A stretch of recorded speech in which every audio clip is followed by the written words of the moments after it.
formation na République démocratique du Congo, kokende bikende kendate tunanga inini. Centre pilote de formation professionnelle et métier, batelebino centre na ba filière oyo kondimiranga ite.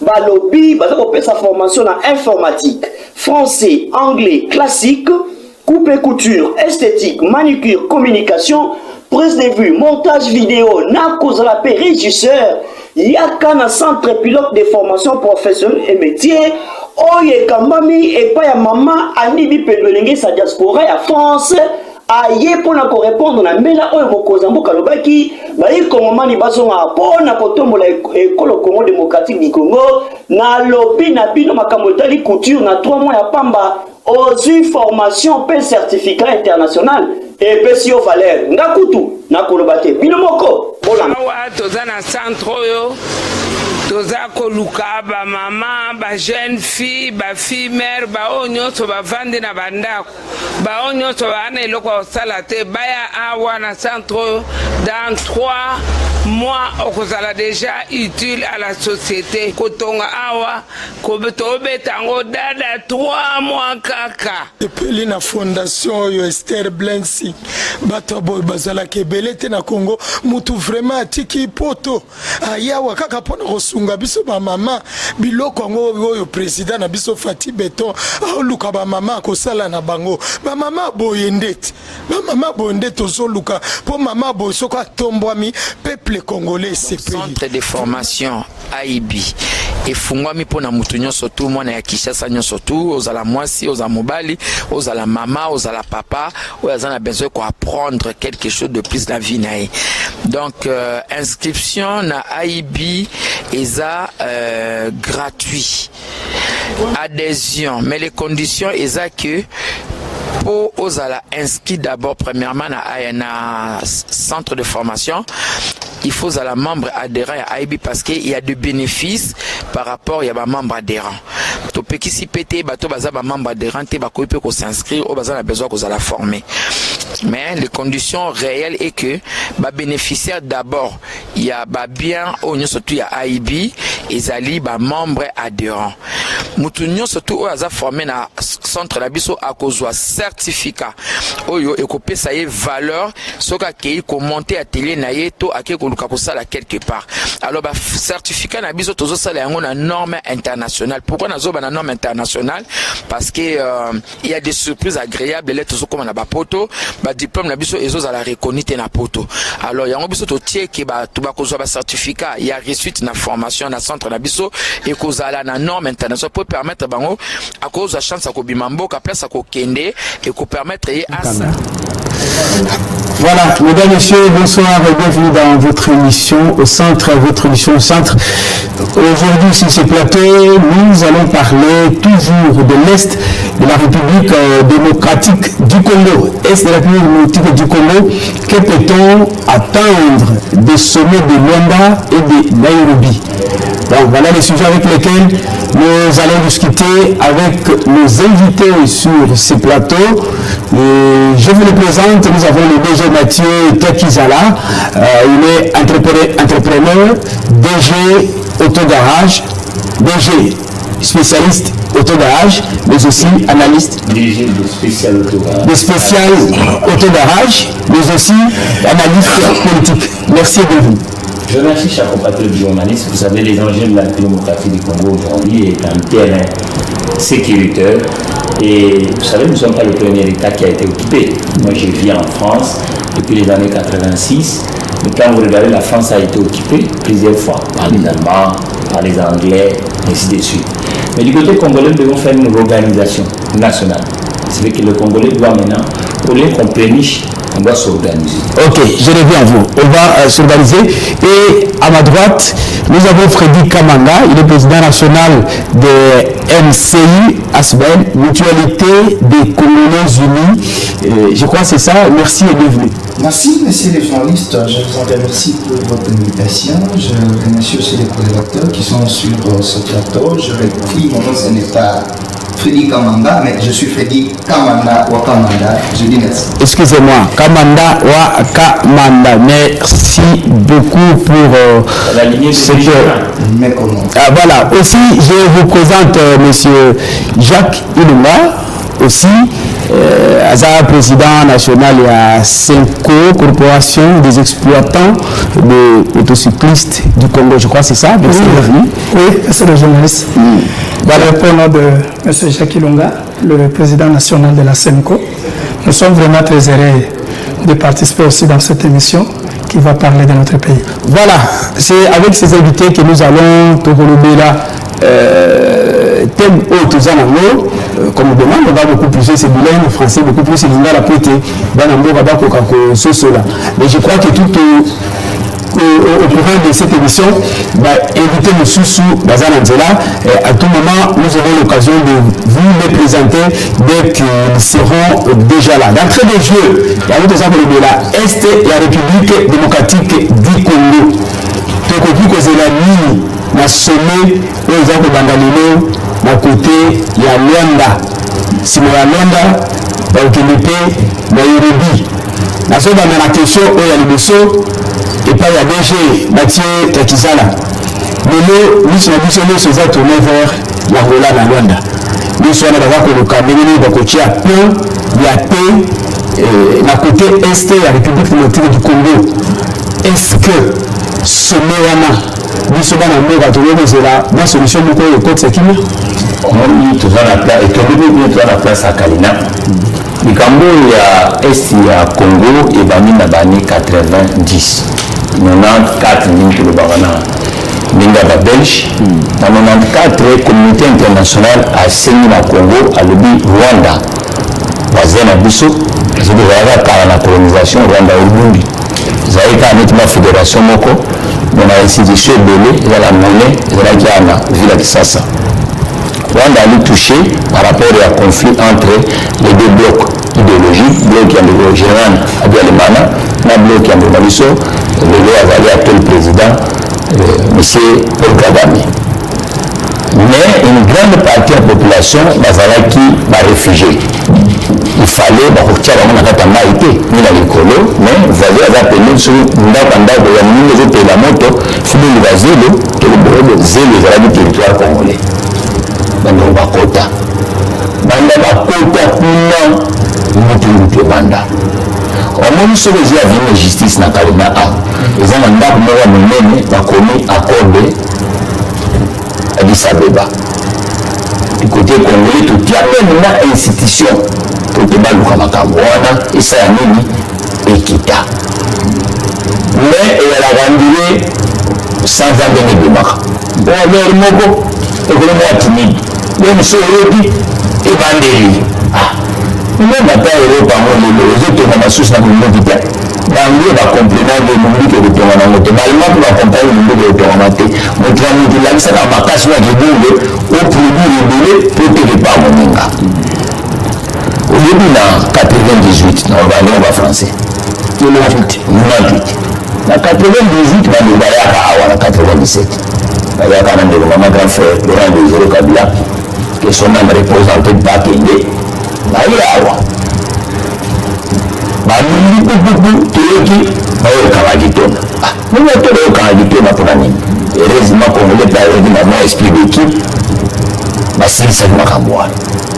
Les mots, mon frère Félicité dit, il y a un pouvoir. Il y a agi pouvoir maintenant à l'ébélionté. Agi pouvoir, élection et Salamaka. Il a remplacé de Wafili, non, Joël Kabila par Vanou dans la Zamba. Il a remplacé. On a remplacé, comme nous sommes remplacés, nous avons bagné, nous sommes économistes passifs, actifs. Nous sommes comme la cité, au juste socio-limité, les autres de la socio-frère, on mérite de manière. Mais, alors, vous savez, ça là-bas, on dit ça là-bas, qui est majorité de l'Assemblée nationale, nous sommes venus de la zone de Rwanda. Pour tout le monde. Mais donc, quand on a et moi, je suis dans la S. Mais dans la S, il m'a dit que je vais maquiller la République. En fait, c'est que malgré toute la République avec la Péroua, biso nyonso memba biso de logo mokende na makambo il faut totia mwa barrière réalité te faut tosala okolo asalaka na mitterrand avec tout mutu ezalaki mais tosala biso tovivre ensemble même bizarrement to comprendre te babele babimi kungo bazwi biso mabele ya bulagana bezwi mabele ya bulagana tokosala nango nini memona ndongola basoso bosala nini to comprendre te ekomi wana communauté internationale ono fo bokutana bosolola bofrise mpe lokola azaleli na ye mpe ezalaka diplomate libi ya diplomatie mpe erangeanaka mabele akela kenya ya bozoloba wana oyo mbala liboso te bakomi kaka na prezala dalongo bakutani kuna basolola etokamwa te mabe mosusu dongo institution esalama na 45 alibi no batene bana nomikebele bona fili libebele amindeli nini bango baza mindoka eske osama benaden mopinga alobake osama benaden ani mibebele osoyoka mboka moko alobake osama benaden ana mibebele koleka miniti ya nations unis mama likambo yango wana mamana likambo yango wana Congo qui a 120 millions d'habitants. Premier État en France francophone, à sa stratégique. Bon, Congo, qui communique pour toujours ça, ce film, la deuxième seconde. Alors, déjà, je crois que la communauté congolaise, dans la question de la Manoana, dans la Laissez-moi m'abandonner. Il faut la conscientiser. Parce que pas la mission de la barre et l'équipe. Pour la même expression, il y a l'État. Distraction de son moko. Pour comprendre que le gouvernement là a son mélange de marté. Donc, nous sommes au Congolais. Pour comprendre que les Cambodges sont déjà unités et à la mort passe. Tout travail la formalité, on appelle, on revient à Babo. Salon IP. Ça, il faut Congolais à comprendre. Vous avez des gauches, vous avez des droits, vous avez des milliers, vous allez toucher à un sujet national. Sujet national, les Aranaba, bloc idéologique. Donc, nous sommes tous à la bloc, tout le cas de façon, que ça soit d'entretenir un moyen, on a 24 provinces de Tina, vous avez la Kenya, tout produit, tout ça dans le parcours. Tout ça armé, l'administration, on va voir, il y a des bouteilles. Merci beaucoup, DG Mathieu Tatizala. Alors, président Frédéric Kamanda. Voilà, Kamanda. Alors, sommet au Rio au Toza Kozela Lelo. Tout le monde va te dire que le bail seigneur est fanda. Tout le canal Manduki. Tout ce que la poète Kimia et que le Zonga Kuna na Est. Alors, Toza Koloba Awa. Neko Kagame, Baza Kozela Ikuna. Neko Tshisekedi. Yépe Baza Kozela Ikuna. Le président Burundé Bangoni sur Okebekuna avec facilitateur Kenyatta. Alors, est-ce que la réunion au Bangla de Salakuna, est-ce qu'il y a solo qui est au Kota? Merci mon amour pour la mutuna. Naebi ya mura makambo oyo ko débattre à Ushikoloba. Avant la pesayo et ya ngai dans 4 points on a soulevé protokoma isika ya mutuna. Eloko ya liboso na maloba na ye naza contre eloko moko na moni aza na motema kolinga bato nyonso abenga bango bandeko na ye ndenga bengi ndeko Kabila ndenga bengi ndeko Tshisekedi na se tromper quelque part pour na kobenga mutu mususu ndeko na biso azali Kagame.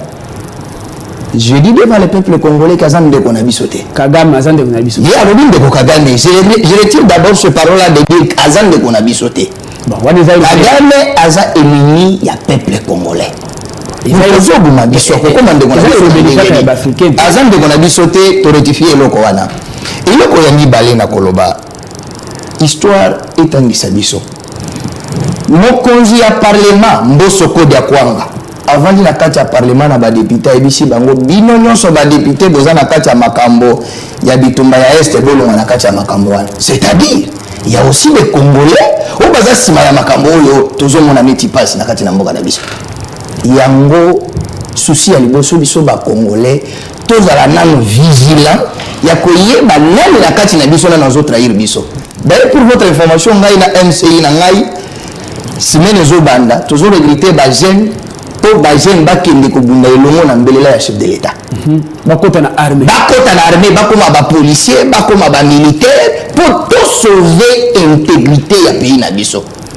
tokondima te nazopesa exemple soki bakongolo baza na motema ya koaccompagne bitumba oyo eza na este bazozwa courage ya kobibenga bakongolais baboma makila ekoya na se na lopango na yo oyo tata na yo asombeli yo lopango na bino soki voisin aye akoti mpo abotola lopango nayebi ata soki ozalaka na makasi te ata soki ozalaka monene boye vous allez défendre parce que c'est vos biens privés. Le Congo c'est les biens privés des Congolais. Nous nous devons avoir les soucis du pays.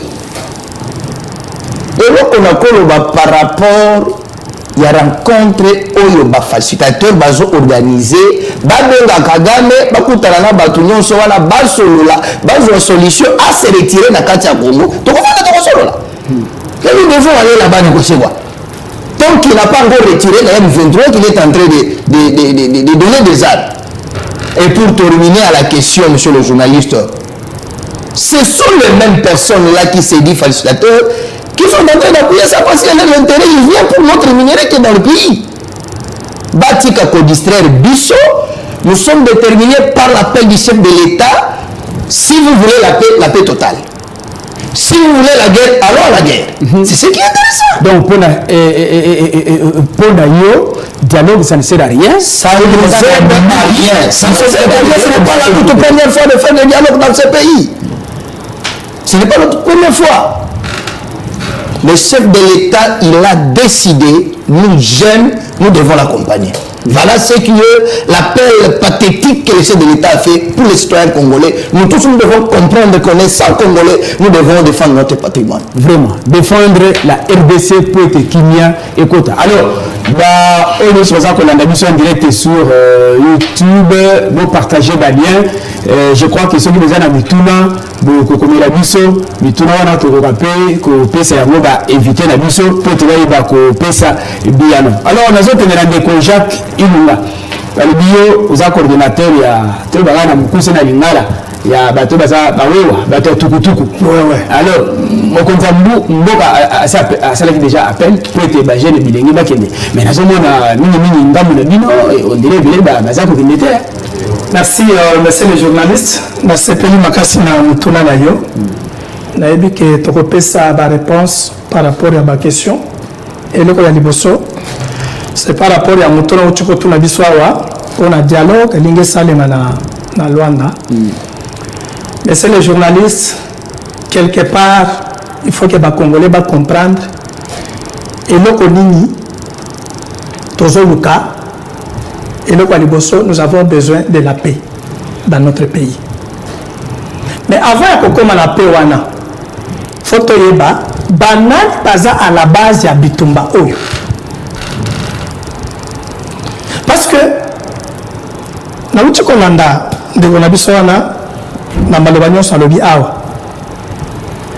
notre pays, la guerre a commencé, je peux dire, depuis 1997. On a la Yebi. Départ, il y a Mobutu. Tant Barwande Bakota qui a. Dans un pays, à tant mon côté, pays voisin Nabiso.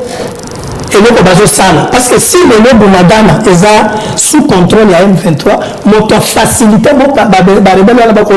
à Ouganda. Ouganda, nous avons à disposition à la diplomatie à Tamboni partout dans le pays. Nous avons la posa boya, tosolola, nous avons la posa nanini. Au lieu de par la voie illégale, il y a 14 solola. 50-50, l'essentiel, les Congolais vont se sentir à l'aise dans le Bango. Tu dois comprendre que le message les Occidentaux vont se péler dans le côté. Parce que les Occidentaux vont se péler chaque jour. Pour que les Occidentaux soient en cours.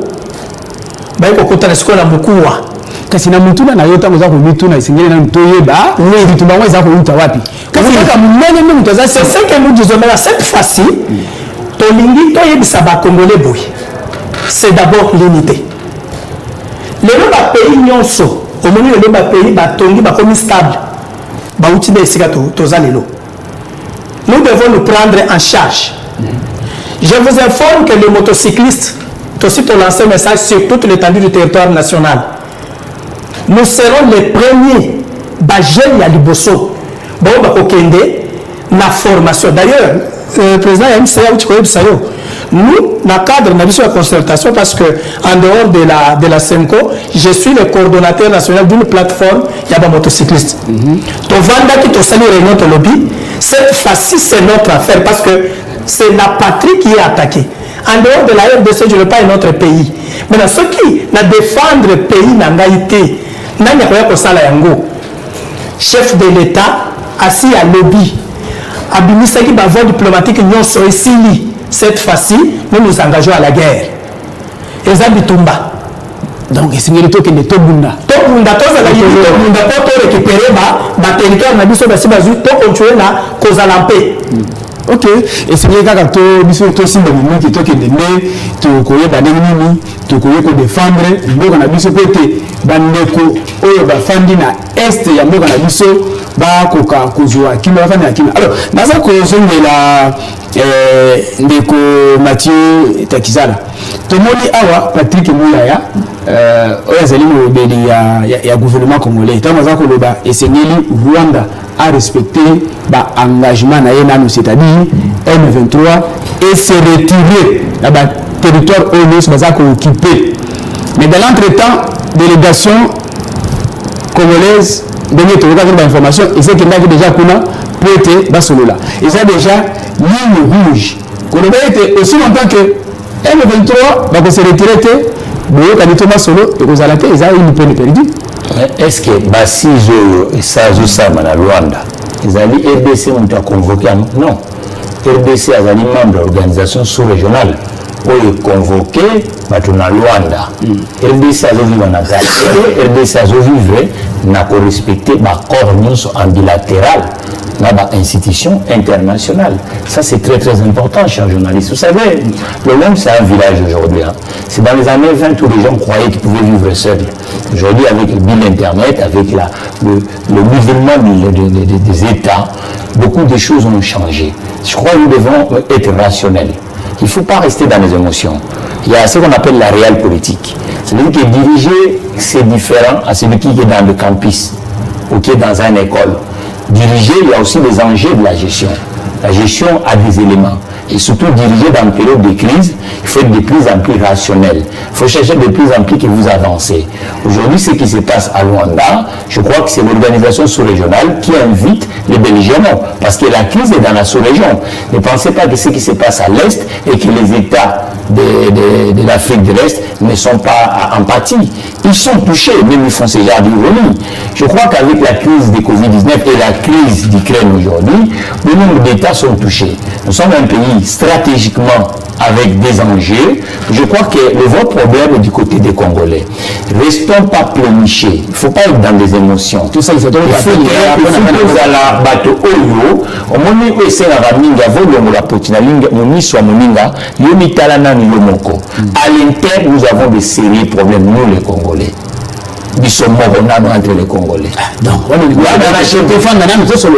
mais je crois que ce fait la sectorielle. On dit la plateforme politique. Or, la société composée à la plateforme politique.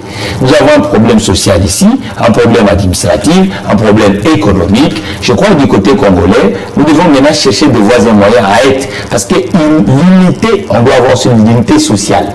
Il y a beaucoup d'injustice dans la société congolaise. Il y a de la jeune génération. Nous, on a eu peut-être une petite particularité parce qu'on a grandi dans des États où le système, l'écosystème existe. Mais il y a des gens de ma génération, je me souviens dans les années 70. Donc, ça veut dire qu'il y a des gens de ma génération qui n'ont jamais fait un stage. Est-ce que vous savez ça? Qui n'ont même pas acheté un petit véhicule. Vous savez ça? Mais ce sont des Congolais.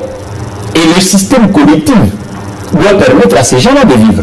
Je crois que du côté congolais aujourd'hui, les politiques qui ont toujours l'habitude de gérer la République démocratique du Congo doivent maintenant comprendre que lorsqu'il y a des enjeux nationaux, il faut permettre à chaque acteur, chaque joueur congolais, il y a une différence à celui qui joue dans un stade de football, Martyr Yakiki, un stade de Martyr Robert Rwanda. Stade de Martyr, nous sommes à pelouse. Le Congo doit chercher à être acteur. Au moins, entreprise qu'on doit jouer j'étais lobby fait ça là. Moi j'ai toujours dit à mon ami, mon frère, le président Félix Tshisekedi, que que il faut que na côté na ye ntovani awa à part kuku yambaka ba politicien faut yambaka pe biso batu ya secteur privé parce que biso ne to créer pas biso ne to mener sa chômage aux na mboka o biso ne to mema que infrastructure les na mboka biso ne to ça que l'utilité et zomba biso ne to ça vraiment comme belé mais le mal c'est quoi on la commune tovani awa bon créer jeunesse ils ont créé jeunesse lelo ou tout ça comme les politiciens même à la CVT. C'est suicidaire ça mon frère. Vous savez qui on appelle un politique? Donc c'est quelqu'un avec expertise. C'est quelqu'un qui a déjà payé même les impôts de 10 ans et de 15 ans. Or la plupart de ceux qui veulent faire la politique aujourd'hui, consciemment on va dire qu'il y a foutu à terme pour foncier il y a 5 ans. Ok. Donc je crois le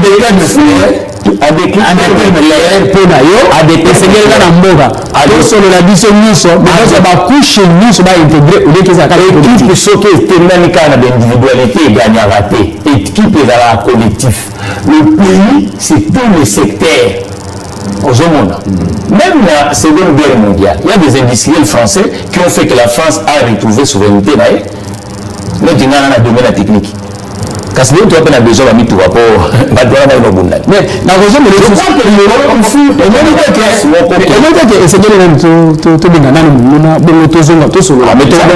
la stratégie commune. Il y a un mois de tout le monde. Vous ne pouvez pas côté la deux fois à mon tour à son état à Cala ou réparer. Voilà. Donc, pour l'instant, mon opinion sort paysans, scientifiques, politiques, industriels, économistes, juristes et concernés. Quand Général de Gaulle, l'occupation de la France, Général de Gaulle n'était pas seul. Mais évidemment, je crois qu'aujourd'hui, Général de la Ligue sur le sol à mon début. Kassiyamo ne connaît pas. Il ne suffit pas de faire Alléluia. Il y a un peu de temps qui était battu sur le bâtiment.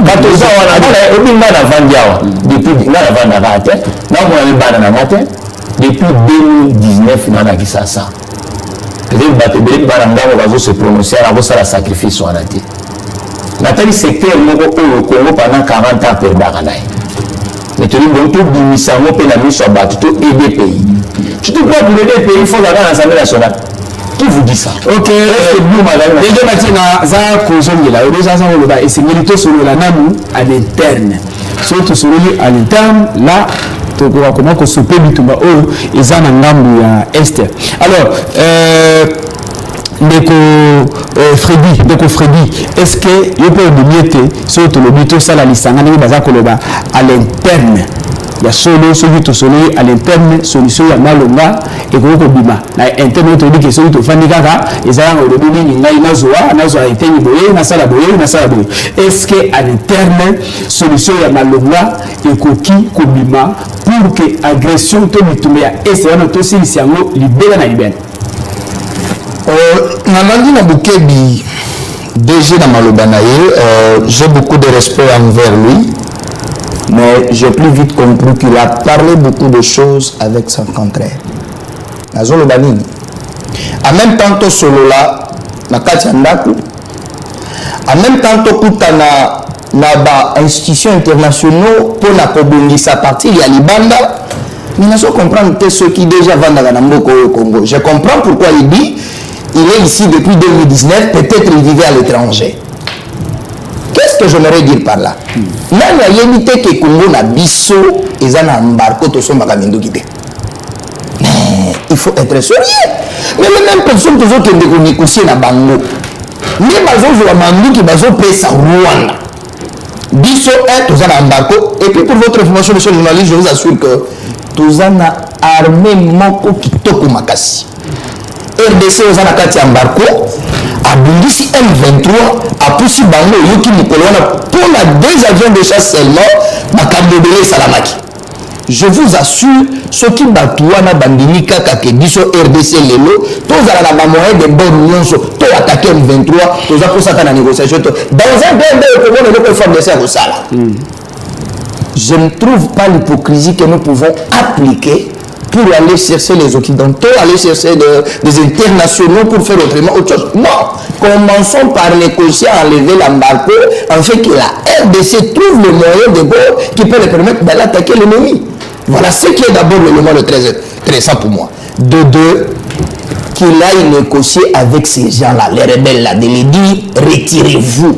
Maintenant, nous venons de nous retirer, monsieur Tshisekedi. Vous nous demandez de faire comment? Parce que nous avons aussi besoin des intérêts de ce qui est dans votre pays. Nous allons négocier voilà. C'est ce qui est un peu intéressant. Nazo Senga, Bandeko va comprendre qu'on est congolais. Il n'y a pas question de négocier, il y a question d'une paix totale, soit une question de la guerre, et on récupère notre patrimoine. Voilà ce qui est intéressant. Alors, si vous avez dans l'entretemps, vous avez l'embargo. On a Ndeko Jacques Ilunga, Bitumbo, tout ça, Kokende, ya solo. Est-ce que Tokolonga, Natango, tu dis que avion Abisso, et c'est là qui bloqué la France. Dans le Miki, et comment qu'on alors, Rwanda, Tokolonga, Kakabuye, yo, Nangam, Nabino, Monineni. Congo est ensemble. Congo est ensemble, ce n'est pas pour dire que tant que lobby, tous les gens ont embargo, or, ils ont télévision, Tokobunda, parce que quand armée tous les gens na ba minduke tous les gens tu dis que Bitumba n'est aussi là. Le problème est les années. Mais c'est les journalistes. Et là, comment on expliquer que il suffit seulement que Rwanda comprendre que ces pays RDC a été. Ce qui est dans pour ça, il y a un intérêt dans le cannabis. Azong de la maloba, chef de l'État, il y a les relations bilatérales. Aujourd'hui, exploiter dans le cannabis, voilà ce que vous allez faire. Et pas d'ailleurs, voilà ce que nous allons faire. Mais après que le Kowana, andimi à Kota, na condition à Kota wana. Ata soki tozana arme te, biso ba Congolais to côté les jeunes, to ko bunda parce que Rwanda zaboye zamke. Rwanda zamnete, Rwanda zamke. Bato bazo distraire biso ce sont les occidentaux. Il suffit seulement que les Congolais prennent conscience que Balingi, Babebisa, patrie na biso, qu'est-ce que nous pouvons faire? Attention qui va vous na minute biso na mabanga to ke to ko la bango. La zone de l'eau papa, c'est limité. Dès que nous sommes seulement unis, donc comment les bateaux vont ça de l'autre côté. Donc ça de l'autre côté. Unité à l'interne. Alors, dans le pays qu'on a biso c'est ça. To les mini na sommet où il y a Luanda, na sommet oui, c'est la Rwanda pour Balubi Baokende Lisusu na Nairobi. Mais na makambo tani ngamu ya Nairobi, batuli bazako kanisa. Et président Félix Tshisekedi akende kuna te. Ta bazako bakende kuna te po amoni nenga bazako tambola. Motema batoni bazako fungama te pour que Kenya et le côté na est de la République démocratique du Congo. Bamuso bazako kanisa oyebi président ancien président rwandais Habyarimana ye akufaka kaka na makambo yaka to solola wana ozonga la DG ye le bien sengeli diplomatie za la paix libanda to opé solola à l'interne mais n'attend bamuso bazako kanisa te négocier de akende kunate pour ne pas tomber dans piège ya batowana parce qu'il y en a qui estiment que cette fois-ci bamoni za très patriotique on cherche même à l'éliminer physiquement yo boni ndengeni de vos journalistes aux motos, aux aranaïs, l'information, il faut la traiter, il faut la censurer. On ne gouverne pas avec le méthode de Larry, on gouverne avec les réalités scientifiques fondées. Vous comprenez? Je pense qu'aujourd'hui, nous sommes Congolais, tout qui m'a pu foutre ta responsabilité dans la société. C'est facile de dire que c'est l'autre. Mais à l'interne, nous avons des sérieux problèmes. Quand moi j'appelle par exemple le président Kagame, on a passé plus de temps en dehors du continent, l'Européen, tout Européen, on l'appelle frère. Vous savez, le panafricanisme commence en dehors du continent. Vous comprenez? Ça veut dire que nous sommes dans un continent qui s'appelle l'Afrique. On est frères. Donc on s'appelle comme des frères africains. Mais je crois qu'il ne suffit pas de dire, il faut des moyens. Quand on dit qu'il faut se réunir, il faut discuter, c'est pour chercher des voies et moyens à résoudre les problématiques. Ça fait 30 ans, mon compatriote. On a dit, on a manifesté, on a fait ce que les problématiques ont écrasées. Vous savez combien de manifestations, nous, en dehors de ce continent, on a fait pour cette histoire de l'Est? Il faut le lobby, il faut les stratégies, d'où la nécessité qu'à l'interne, nous devons discuter avec tout le monde. Il ne suffit pas d'acclamer dans ces plateaux. En disant qu'il faut aller faire la guerre, il faut des moyens. La guerre, il faut des alliés. La guerre, il faut le lobby. Le populisme n'a jamais géré un pays. Mais le lobby, je crois que c'est ça. Cette histoire n'engage pas uniquement le président de Tshisekedi, ça engage toute la population congolaise. C'est vous qui nous incarne. Vous savez l'expression lobbyiste. Nous devons créer un lobby qui défend les intérêts des Congolais. Polémiquer n'est pas gérer. Parce qu'on a tendance uniquement en parlant qu'on va faire quelque chose. Mais depuis 1994 jusqu'à aujourd'hui, vous ne voyez pas que nous sommes occupés. Et on est occupés pourquoi? Combien de gens ont parlé? On a absorbé quoi? Non, cherchons à résoudre les problématiques. Alors, une fois pour toutes, je crois que dans la négociation, même en Ukraine, il y a aussi des échanges en bilatéral du point de vue diplomatique entre l'OTAN ou les émissaires ukrainiens et les émissaires russes. Ça existe. C'est vieux comme le monde. Donc, vous voyez pas que nous voyons soldats congolais bagarre sur le terrain. Il n'y a pas longtemps, ils vous ont donné des informations. Il y a des choses aussi sécuritaires, on ne peut pas dire dans le plateau de télévision. Ah non, c'est sensible. Je dis que c'est sensible. Quittons les zones d'émotion. Revenons des républicains et des responsables. Il faut absorber les problématiques. Ça fait 30 ans, 3 décennies, où la plupart des États ont évolué. Et maintenant, en tant que les responsables, si vous voulez, dans les plateaux de télévision, je crois que ce n'est pas une histoire de faire du ping-pong. Ça n'a pas de sens. Nous ne sommes plus dans un amphithéâtre. Ça fait un bout de temps, on a fini les écoles, mais on est dans la vie réelle. Et la vie réelle, c'est notre photographie. Voilà. Et aujourd'hui, je crois que la guerre de l'Est, la République démocratique du Congo, il nécessite aussi le Congolais de prendre cette gravité. Il ne suffit pas de scander. On peut scander, mais c'est pas ça, il n'y a pas de il faut créer la stratégie, puis tu copies ça, vous mettez de regarder à la télévision. Merci aux autres pour cette émission. On a la zone de Freddy, président Simoya Luanda Baozele Kuna. Bonsoir, le bien qu'il était. Moi, je suis d'abord contre la proposition du doyen qui est devant moi, le DG, DG Mathieu. Je l'ai dit tout haut, sans mâcher les mots, je suis contre la scientifique qui l'a mené. Disons, monsieur le journaliste, j'aimerais que votre émission ici, à la prochaine occasion, soit pédagogique. Qu'on n'amène pas les peuples congolais dans des émotions parce que tel ou tel a fait telle faculté. Parce que tout le monde ne sont plus dans la politique. Et quand vous parlez de la diplomatie, sachez très bien que le citoyen congolais paisible ici, qui ne maîtrise pas la politique, vous les envoûtez. Permettez-moi les termes. La diplomatie, nous devons laisser au niveau des diplomates, au niveau du chef de l'État. Ici, nous demandons au peuple congolais de comprendre qu'on est attaqué. Je vous ai donné les 3 points clairs. La première des choses, le président de l'Assemblée, je l'ai dit à mon introduction, il a alobaki bien que Bino Batata député Bozalia wana makambo ya Est bolonga makambo wana. C'est-à-dire, lui, autorité telle qu'il est là, quand on lobaki bon, azana information qui n'est pas bien placée. C'est parce qu'il y a ça taba comme on dit le batika na kopesa ngo. Toche yango pembeni, yende moto lobaki. Na osela presse na yo tuna ye, banani na banani. OK. Yami balé. Tozali la kati ya embargo. Ba diplomate wana nde bazozwa. Manduki bazopesa Rwanda na M23 attaquer biso tant que biso tozana embargo. Et loko bakosala ya liboso soki balingi to négocier balongola embargo. Toso Manduki risque azana ngo atokozwa yango. Tozo kemina aussi lisa na suki sango na Félix akende toté. Président Félix c'est pour ngai atika bato wana badenga na bango nyonso baza zinga basolola baluka solution baya kopesa ye po atika makambo wana ezali avis na ngai privé. Ça m'engage que moi.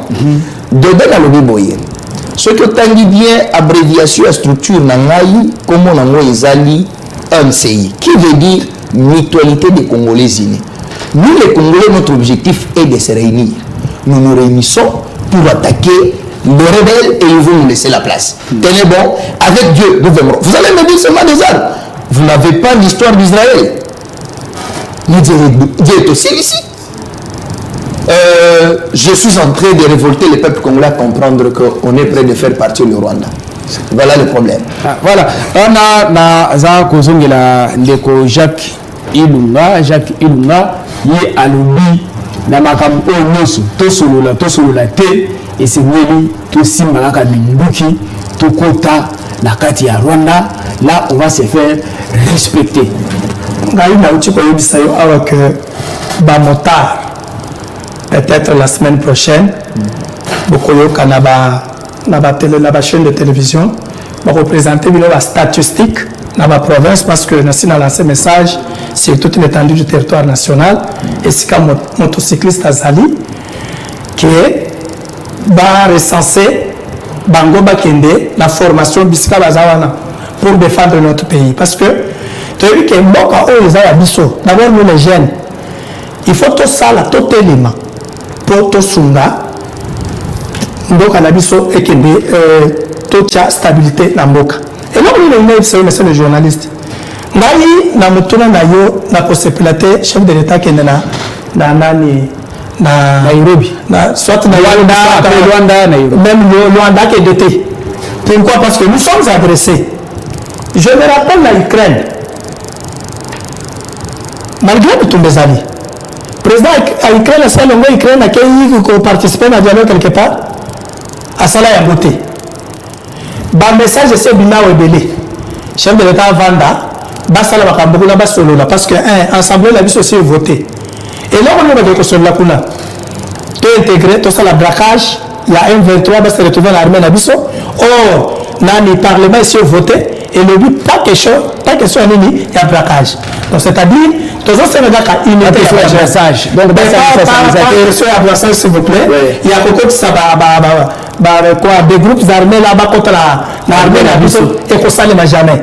D'ailleurs, Awa, toujours c'est que une fois de tout le ici, nous devons passer à un recensement. Nous allons recenser tout Congolais parce que tu constates infiltration et contact depuis Kala, mais c'est que jusqu'à aujourd'hui, le pays Nabiso, ils ont avancé. Tu as une stratégie, le nouveau qui est quelque part. Et ça, la réalité, nous sommes qui copient ça sur le plateau, autres en anglais, tout le monde va informer, tu dis que voilà, un mot. Le dernier message pour cette émission. Pour être ici, à 20 secondes, on continue. Je demande juste l'unité de tous les Congolais. La divergence. C'est notre pays qui est attaqué. Qu'est-ce que nous pouvons faire? Tous en le tribalisme et tout ça. Nous sommes attaqués. Qu'est-ce que nous pouvons faire pour mettre fin à cette guerre? Président Fedi Kamanda Anemo Onoya MCI pour que Bitumo ici définitivement quelle est une proposition au Européen tu as 30 secondes. Je demande à tous les jeunes Congolais qui ne sont plus dans des structures ou qui peuvent faire des doublements de structures, il n'y a pas la loi qui l'interdit, qu'ils viennent à la MCI. Nous devons donner des listes qui doivent permettre d'aller attaquer les rebelles à l'est du pays et nous sommes mobilisés à une personne pour répondre à l'appel du chef de l'État, c'est ce qui est intéressant. Alors, on a tous ceux qui sont à DG Mathieu Takizala, proposition de Zanango Yasuka, Poité Bitumba Oyo, Batunyo Sobatelema, et si là. Nous avons une réorganisation à l'interne. Donc, équipe, ceux qui. Nous avons une équipe avec un match sans entraînement. À toujours Messi, aujourd'hui Ronaldo, aujourd'hui Batou Botier, ceux qui s'entraîner. Nous organisons des matchs. Cohésion, il y a un entraînement. Donc il faut des gens de passer 40 ans ou 50 ans à ça fait que l'esprit d'équipe peut exister sur ce thé. Il y a beaucoup de crises de confiance à l'interne. Il ne suffit pas de taper poitrine. Nous savons taper poitrine, mais avoir la victoire. Tu veux qu'on a la victoire. Victoire, les a fruit à travail. Donc à l'interne, nous sommes tous s'organiser. Je pense que s'organiser à l'interne, tout ce qui peut venir contre le Congolais, et vous allez écrasé. Voilà, Bandeko Olisoza Kolanda Biso, la chaîne en direct sur YouTube au centre. Bilisoza Kolanda Biso, tu commis na Souka. Il y a émission à Biso pour nous lelo. Thématique na Biso, tu m'as dit Kamezalaki, Nini Toro Kozela, na ba réunion ezali ko sala moto ba sommet ya Luanda pe ya Nairobi. Mais na Kolanda Bandeko na Biso nyonso. Eza démocratie, ba mususu balobi nous avons la solution à Malula et Rosalate. Nous sommes en bonne année, tout seigneur le téléma, bamosusu balobi tosimba minduki balobi il faut une cohésion nationale tozala na bomoko soki biso nyonso za koloba eloko likambo moko toza na pensé moko okomona ke monguna akozwa esika ya kokotela te. Alors na bajeune basengi déjà motosikisi balobi bango basi babandaki déjà l'appel a été déjà lancé sur demande des chefs de l'État et bien baza kotelema po ete basimba minduki bakende na nsima ya FRDC. Alors biso nyonso na ndenge na ye osalaka bilanga oza professeur oza médecin oza journaliste eza likambo etali mboka bisika nyonso otelemi liloba na yo ekoki kochange makambo. Donc organisation à l'interne eza nango mabe te me monguna aza pembeni awa tozala na bomoko totelema todefendre pays nsima na yango tozonga tofanda tosolola biso bana mboka nakanisi ete mikolo ekoya bakobanga République démocratique du Congo. Merci na équipe technique oyo réalisé émission oyo mpona bino. Merci na ndeko Delphin bisika Delphin Kasonga bisika za kolanda biso. Merci na invité na plateau awa nazalaki na DG Mathieu Takizala oyo aza pe analyste politique mais aussi aza kosala mingi na entrepreneuriat. Tozalaki pe na ndeko Freddy Kamanda qui est le président national de la MCI ASBEL, Mutualité des Congolais Unis, merci pour la présence de la Bino. Tout merci Nandeko Jacques Ilunga, il est le président national de la SEMCO, Ezali corporation, il y a des exploitants, il y a des bateaux, Bazali, Kumba, Tukutuku. Merci pour la présence de la Bino. Nakanisete, Mikolo Koya, tu vas faire des sous-sous, tu vas faire la Makamo, et Talimboka, pour te bitumba, et on va aussi là, dans l'Est de la République démocratique du Congo. Vous allez suivre cette émission en rediffusion à partir de 23h. Nous vous souhaitons alors bonne suite de programme sur le Phare TV. Merci. Merci.